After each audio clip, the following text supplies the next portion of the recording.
Hi there. Welcome to Camp Kessem's Ball State's 2022 Cabin Chat training. And here we go. Sorry, it's going to be pretty boring.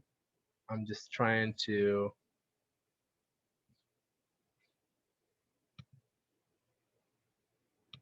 let's see it. Yeah, it's doing cabin chat, guys. Simple one, easy one. Don't know why it's not working though. Give me a second. It says I guess here. Share. I'm screen sharing. Here's my screen. It's shared. Hopefully it's working. But yeah, cabin chat and response. Cabin chat is something we do every night. We talk to our little campers, and it's a great opportunity to get to know each other and connect your campers to each other and to you, and kind of revisit the day and recuperate and kind of refocus before we go to bed. The conversations that can and will come up during cabin chat. We're gonna, be prepared with responses to difficult subjects that arise. These kids have parents that are struggling with cancer. Sometimes they want to talk about that. And they're also, children. If it becomes inappropriate, we need to be able to redirect the conversation, and we need to understand and embrace the importance of cabin chat. Cabin chat is or can be a pretty intense experience. It can also be one of the most rewarding times to be a camp counselor. Super true. I have loved cabin chat. I really is the opportunity to let your campers really get to know you and to really get to know them and get to, like, you watch friendships form and stuff like that, and you see what these kids take away every day, and it's like an opportunity for them to share what Kessam did for them that day, and you know that's something I think is really powerful. Even for younger kids, cabin chat will provide an opportunity for kids to talk about their day or share personal stories. Let the kids openly share stories if they want and hear our empathy, excuse me, which is empowering for both sides and creates a safe place for the kids where they never feel pressured or forced to say anything. If topics and questions remain light and fun and not related to cancer, that's also awesome. Campers get what they want out of cabin chat. We hold no expectations for what they may say. Yeah, it's really just an opportunity to speak if you need. I like to do, some people like to do a talking stick, so that everyone's respectful of the speaker. And normally we like to do 2 rounds just in case somebody didn't want to share the first time, if they were too nervous or something like that. We want to give every kid the opportunity to speak, but we're not forcing them to. Deepest, darkest secret. A lot of asking for that from camp, and I really am not about to write down my deepest, darkest secret on a piece of paper. It wouldn't fit.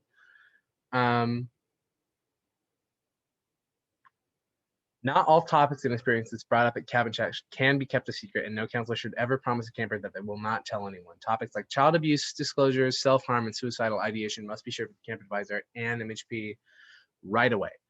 Yeah, we are, anything that's gonna, like, the kids' health is at risk, we have to let somebody else know. So pretty much that's, I mean, hopefully none of these things come up, but if they do, take them very seriously,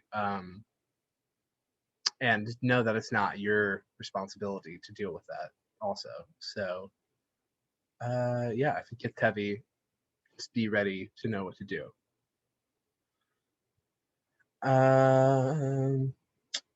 And 3 groups brainstorm.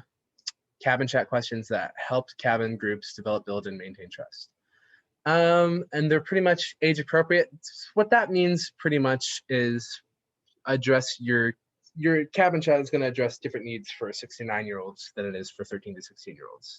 So questions. Some questions might be universal, like if you could be an animal for a day, like what would you be? you know, there's a lot of stuff that is universal.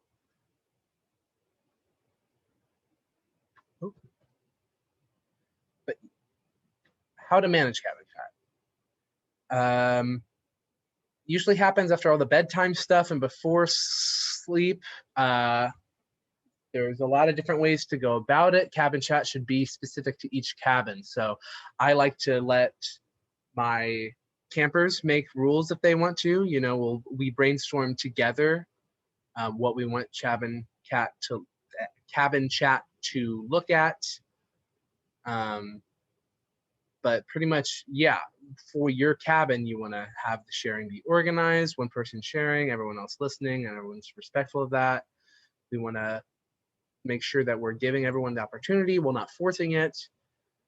And we don't want one camper, you know, taking up all the conversation. We make sure everyone has a chance to speak, and we're still doing that respectfully. So if you need to, you know, if the camper really, really wants to share and to keep going, you might need to be like, okay, that's nice, but it might be time for someone else to share. You want to make sure you have a clear beginning and end. You want to respond when they bring up inappropriate topics. You want to respond when campers disclose things like abuse, suicidal ideation, and self-harm. And then you want to have a way to calm everyone down when someone says something funny or intense. You know, you're okay, folks. When campers bring up inappropriate topics, you can redirect that if it's not super serious, is what I recommend. But when it is, you know, their health and well-being that's being brought up, that you have to have a plan to address that as well, which it needs to include the camp advisor and MHP. But also be able to like bring the conversation to a different step as well. Remember the goal. At Kesem, we do not do group therapy. When we share at Cabin Chat or at the empowerment program, the purpose is not to process feelings and explore them. The purpose is group cohesiveness and feeling supported by your CK community. We're here to listen. You know, we don't need to provide sage advice. We're not getting paid. We're not therapists. So be there to listen and be there to connect your campers to each other. Make it comfortable. Make sure that when starting sharing, all other campers understand that they are sharing in a safe space. Let them know that they never have to share and can always pass when it's their turn. Let time constraints be known. Before opening it up for other campers to share, it is important to make sure some expectations so that everyone's on the same page. Make sure the time constraints are known. This will help limit oversharing or someone else going off on a tangent and taking too long. You can be very specific and say something like, we only have 30 minutes to share, which means each person has about 2 minutes. If you're going over your 2 minutes, I will make the signal, whatever signal, so that you know it's time to wrap things up. So yeah, just let, you know, like we talk about with transitions and schedules and the importance of that, it's important here that we let them know how much time they have to operate in so no one feels too rushed. I mentioned earlier talking stick. Use a talking prop to help everyone participate. Use some sort of prop like a talking stick. It can be a sock, it can be a shoe, it can be a hat, it can be a balloon, whatever you want. Whoever is holding the prop shares. This gives everyone a chance to share or pass and also makes it so the campers do not speak over each other. So it's a good technique. Role model. Here's where you come in. Add your thoughts and experiences. Role model for campers how to open up and share something personal, but make sure it's not inappropriate. No counselor should share about past abuse, suicidal ideation, or self-harm. How to listen and how to respond when others are sharing. This is always going to be a judgment call. There are no real rules to this except to make sure that what you are saying is appropriate. Think about whether you would say what you were saying if the parents of all the campers were also sitting in the room. Remember, if you are sharing, it is because you feel you're trying to role model being a part of the group, not because you need to get something off your chest or share to feel better. The campers are what's important here. These types of things can be shared during staff meetings or with the mental health professional. Sharing is for campers. Make sure that no matter what, your conversation is camper focused and not a time for counselors to share. Super true. Knowledge sharing. Acknowledge sharing. Every time someone shares it, it's important to acknowledge it. So just a thank you for sharing. It's simple. Sometimes applause may be appropriate. If it is a more quiet time, you can also do something a little subtle, like snapping. I like snapping. Big fan of snapping. Also, as a facilitator, you can directly address each person after they share, saying, thank you for sharing, or that was very brave. Thank you for sharing with your group. Definitely, if it's like, it took a lot for them to share, I think it's good to say thank you to everyone, but make sure that they know you were listening. Silence is okay. Sometimes there may be an awkward feeling of silence. As a facilitator, you may panic and not know what to do to get people sharing again. Know that silence is okay. Giving people the time and space to reflect and think without someone else talking is important. It can be very powerful. If it feels like the group is very quiet and you want things to get moving, you can say something like, I'm noticing it's quiet around here and I'm wondering if someone would like to share. This prompt can be helpful to someone speaking up because it can be hard for one person to break that silence.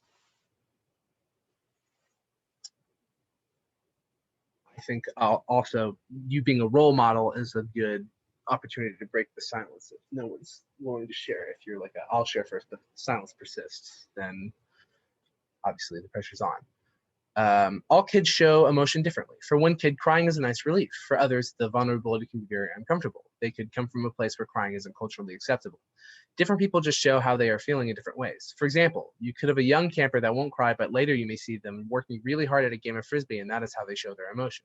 If campers don't cry, it doesn't mean your programming isn't powerful. Don't, set out to make kids cry for sure. But be prepared to deal with those different emotional behavioral displays because we're all feeling something. It's just how we choose to show it. And if you're, unfamiliar with a way someone's showing it, ask for help. Keep things positive. We want our campers to look forward to cabin chats and the empowerment program. Make sure that when you are leading campers in the sharing, you end things on a positive note. I think cabin chat should and has the opportunity to be a very transformative thing. It also has the power to be a little nonchalant, just a nice thing. And it's your job to make it nice. Make sure everyone's included, throw in some fun ones, have fun with it. If you want to ask, if you were the Queen of England for 24 hours, what would you do? Or if you ask, what superpower would you have and why? Yeah, I think it's always good to have 2 or 3 fun ones in there, even if the conversation tends towards serious. Maybe if you did empowerment that day and everyone's, thinking about cancer, it's still an opportunity to ask what spoke to you the most about today. Just because it's heavy doesn't mean that it has to be if Kessam's proving anything, it's that just because it's heavy doesn't mean it has to be negative. We want to just aim for the good as much as we can. We want to bring the good out of our campers and the good out of us, and that's what our job is to leave to our campers.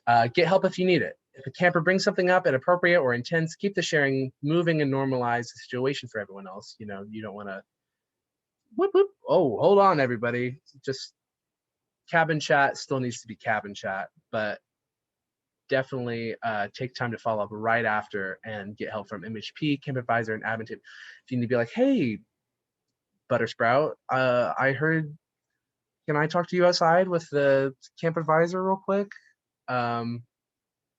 Or you bookmark it and then take it to them, but you need to deal with it ASAP if it's a kid's well-being is at stake. These are some excellent cabin chat questions. Look at them go. Who is someone you admire and why? Share one thing that would make you happy. That's a philosophical, tough one.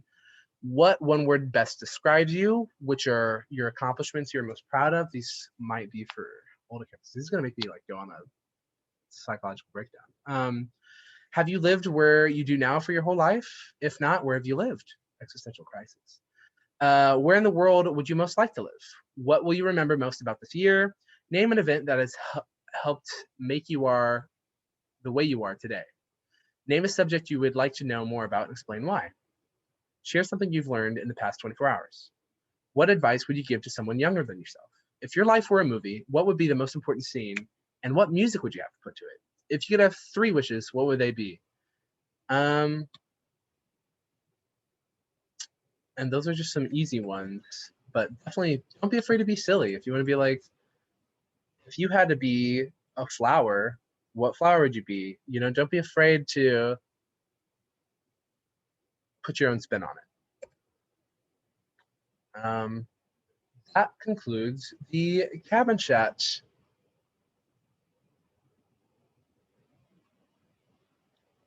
video. Thanks for watching. Yeah, in closing, cabin chat is a really important opportunity for everyone to share and reflect on the day, and it's a great time to connect to your campers, and it's a great part of Kesem that I like.